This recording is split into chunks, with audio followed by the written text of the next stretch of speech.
नमस्कार आप सभी को। आप देख रहे हैं ताराचंद क्लासेस। आज की वीडियो में हम मौलिक अधिकार के कुछ इम्पोर्टेंट पॉइंट के बारे में पढ़ेंगे जो हमारी बुक्स में हमें दे रखे हैं। चलिए आगे कंटिन्यूस करते हैं वीडियो को। मौलिक अधिकार, इन अधिकारों का आरंभ जो था वो 19वीं शताब्दी से हुआ था। ठीक है। ऑस्टिन के अनुसार, ऑस्टिन जो थे एक राजनीतिक विचारक थे। ठीक है। इन्होंने कुछ बातें कही थी मौलिक अधिकार से संबंधित। ऑस्टिन के अनुसार मौलिक अधिकार की अवधारणा 1885 में भारतीय राष्ट्रीय कांग्रेस की स्थापना के साथ हुई थी। यानी कि कांग्रेस की जो स्थापना हुई थी, आप सबको पता होगा, अपने स्कूल टाइम में भी पढ़ा होगा, 12th की जो सेकंड बुक थी, कांग्रेस की जो स्थापना थी वो 28 दिसंबर 1885 में हुई थी। ठीक है। ओके।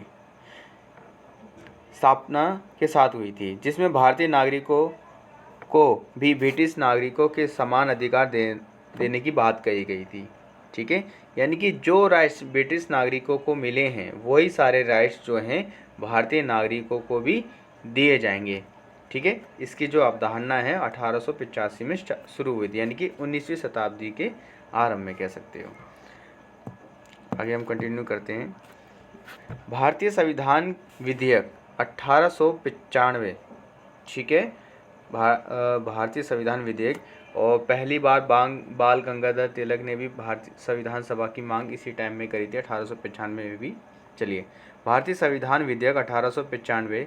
इस विधेयक में भारतीय नागरिकों को भाषण की स्वतंत्रता, अधिकृत का मतलब होता है अथोराइज, यानी कि कानूनी तौर पर ही लोगों को जेल भेजा जा सकता है। बिना वजह या बिना कारण पूर्ण किसी भी व्यक्ति को जेल में नहीं भेजा जाएगा। तो ये कुछ ऐसे दो पॉइंट्स जो थे इस प्रस्ताव के अंदर शामिल थे, जो भारतीय नागरिकों को दिए गए थे या बात करी गई थी। राज्य द्वारा मुफ्त शिक्षा व्यवस्था। ठीक है। राज्य के द्वारा क्या होगी? मुफ्त शिक्षा व्यवस्था, यानी कि हर राज्य में एजुकेशन जो है फ्री होगी। इन अधिकारों को आईएनसी ने अपने प्रस्ताव में भी शामिल किया था। आईएनसी का मतलब होता है यहाँ पे इंडियन नेशनल कांग्रेस, यानी कि भारतीय राष्ट्रीय कांग्रेस। ओके, जो हमने अभी ऊपर पढ़ी थी ना, इसी को शॉर्ट में लिख दिया है आईएनसी करके। चलिए, यानी कि जो अधिकारों की मांग 1895 में ब्रिटिश विधेयक में भी जो बातें करी गई थी, अंग्रेज़ों के जो अधिकार पत्र आए थे, वही सारी जो बातें थी हमारे इंडियन नेशनल कांग्रेस द्वारा, उनके प्रस्तावों में ये सारी बातें शामिल की गई थी। 1917 में जो एक्ट आया था और 1919 में जो एक्ट आया था। चलिए, भारतीय राष्ट्रमंडल विधेयक। ठीक है। भारतीय राष्ट्रमंडल विधेयक 1925 एनी बेसेंट द्वारा भारत के लिए राष्ट्रमंडल विधेयक का प्रारूप, यानी कि ड्राफ्ट तैयार किया गया था। और 1925 में ही 17 में महिला अधिकारों की समर्थक थी और लेखक वक्ता भी रही थी ये, और भारत प्रेमी महिला भी थी, और ये अध्यक्ष भी थी 1917, यानी कि भारतीय राष्ट्रीय कांग्रेस की ये अध्यक्ष ही एनी बेसेंट जो ये महिला हैं, और इन्हीं के द्वारा भारतीय राष्ट्रमंडल विधेयक लाया गया था। ओके, अब इस ड्राफ्ट के अंदर जो बातें की गई थी वो पढ़ते हैं। भारतीयों के लिए 7 मौलिक अधिकार की बात कही गई है, और आप सबको पता है कि हमारे मौलिक अधिकार जो पहले 7 थे उनको 6 कर दिया गया। ये बात अलग है। ठीक है। जो हम आगे पढ़ेंगे ना, ये वाला मत लिख देना, वो अलग है, वो 1978 वाला सीन है। चलिए, यानी कि इनके द्वारा जो 1925 में एनी बेसेंट द्वारा जो विधेयक बनाया गया था, जो राष्ट्रीय कांग्रेस की अध्यक्ष भी थी भारतीय राष्ट्रीय कांग्रेस की एनी बेसेंट, इनके द्वारा एक विधेयक यानी कि प्रस्ताव तैयार किया गया। उसमें 7 मौलिक अधिकार देने की बात की गई थी भारतीय नागरिकों को, जिसमें से थे व्यक्तिगत स्वतंत्रता, विवेक की आज़ादी। विवेक की आज़ादी का मतलब होता है यहाँ पर राइट फॉर कॉन्सिक्वेंस। कहने का मतलब ये है कि अंतरात्मा की आज़ादी। कोई भी व्यक्ति जो चाहे किसी भी धर्म को अपना सकता है, जो उसकी इच्छा है वो कर सकता है। ठीक है। बात करने की आज़ादी, एकत्रित होने की स्वतंत्रता, कानून के समस्त समानता, प्राथमिक शिक्षा को मुफ्त रखने का भी प्रावधान शामिल था, और सड़कों यानी कि सड़कों का मार्ग का समान रूप से प्रयोग करना, क्योंकि पहले के टाइम में ऐसे होता था कुछ रास्ते जो हैं कुछ लोगों के लिए निर्धारित कर दिए गए हैं, आम व्यक्ति उन रास्तों का यूज़ ही नहीं कर सकता।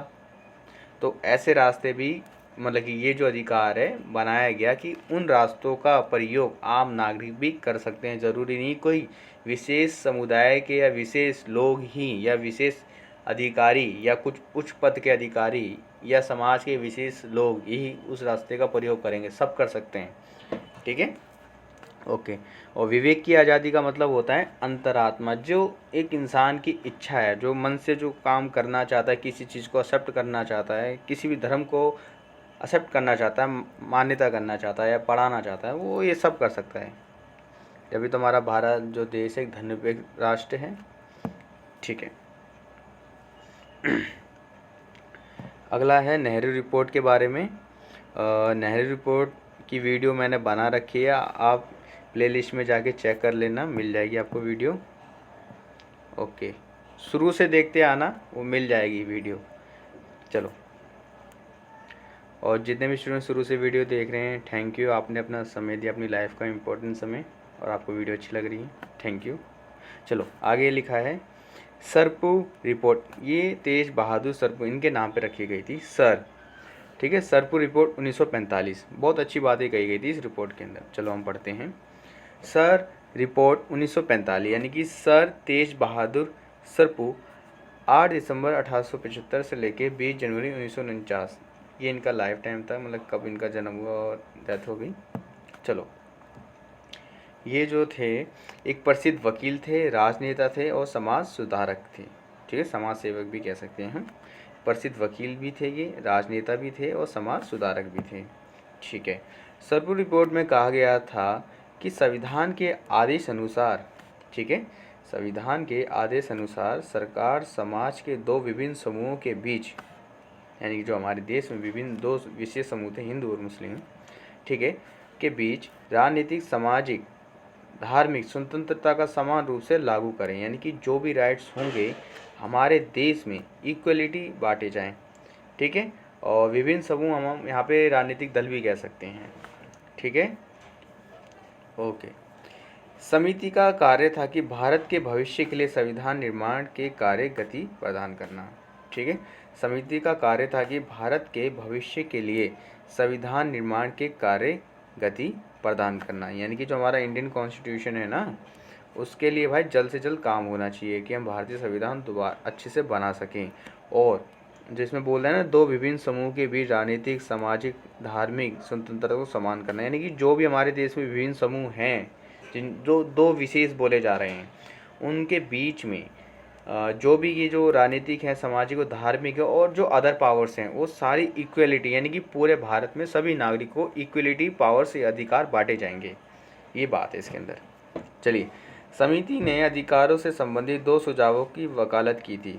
पहला जो है, ये इम्पोर्टेंट है कि समिति ने अधिकारों से संबंधित दो सुझावों की वकालत की थी। पहला, न्यायोचित और गैर न्यायोचित अधिकारों के बीच अंतर बताना, यानी कि सरकार बताए कि न्यायोचित क्या है और गैर न्यायोचित क्या है, यानी कि किस पे कानूनी कार्रवाई की जा सकती है, जिसमें न्याय मिल सकता है, जिसमें नहीं है। सीधी सी बात है, यानी कि मौलिक अधिकार और राज्य के नीति निर्देशक तत्व की बात कर रहे हैं यहाँ पर। इन दोनों के बीच में अंतर करें, यानी कि कहाँ पे अदालत इंटरफेयर कर सकती है और कहाँ पे अदालत इंटरफेयर नहीं कर सकती, या आम भाषा में कहें मौलिक अधिकार और राज्य के नीति निर्देशक तत्व में अंतर बताओ, क्या है क्या नहीं है। ठीक है, ओके। चलिए अब ये वाली लाइन पढ़ते हैं। ये तो सिंपल, और ये रही। दूसरा है अल्पसंख्यकों के अधिकारों की रक्षा करना, जो हमारे देश में अल्पसंख्यक हैं, ठीक है, जिनके मतलब कि दलित समुदाय, जिनके साथ शुरू से ही कहीं ना कहीं उत्पीड़न वाले कार्य होते रहते हैं। आज भी अगर आप सोशल मीडिया पे देखोगे तो दलित वर्ग आपको बहुत सारे अल्पसंख्यक मिल जाएंगे, जिनके साथ आज भी मॉडर्न टाइम में भी, यानी कि आधुनिक समय में भी, आधुनिक भारत में भी कहीं ना कहीं ऐसे हादसे देखने को मिलते हैं जो सोच भी नहीं सकते, ऐसे ऐसे सीन मिलते हैं। चलिए आगे हम पढ़ते हैं। मौलिक अधिकार, ठीक है, मौलिक अधिकार समिति के अध्यक्ष, अरे ये सीधा पढ़ लो, इसमें तो कोई दिक्कत नहीं, आपको एक तरह से रीडिंग माननी इसकी।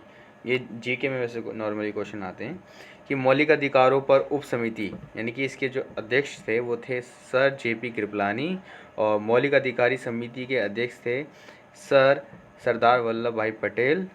ठीक है, सरदार भाई पटेल या सरदार वल्लभ भाई पटेल, मैंने सॉरी पूरा नाम नहीं लिख पाया, सरदार वल्लभ भाई पटेल।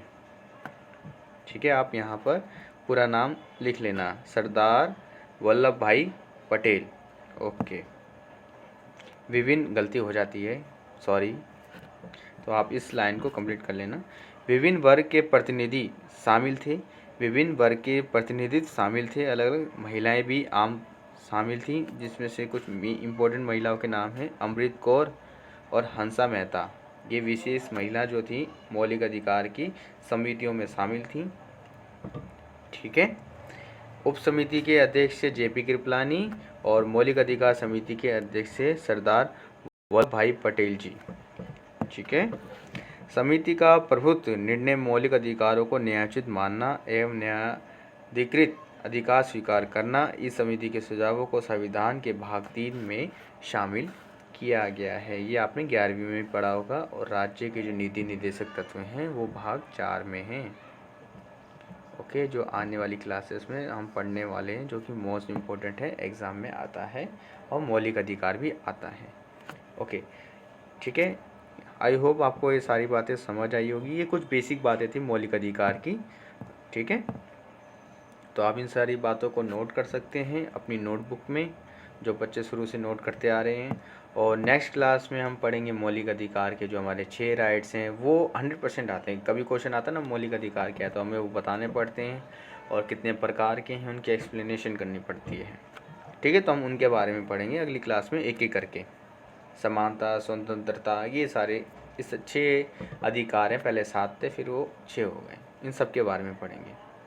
ठीक है, जब तक आप चैनल को सब्सक्राइब करें, लाइक करें और कमेंट करें।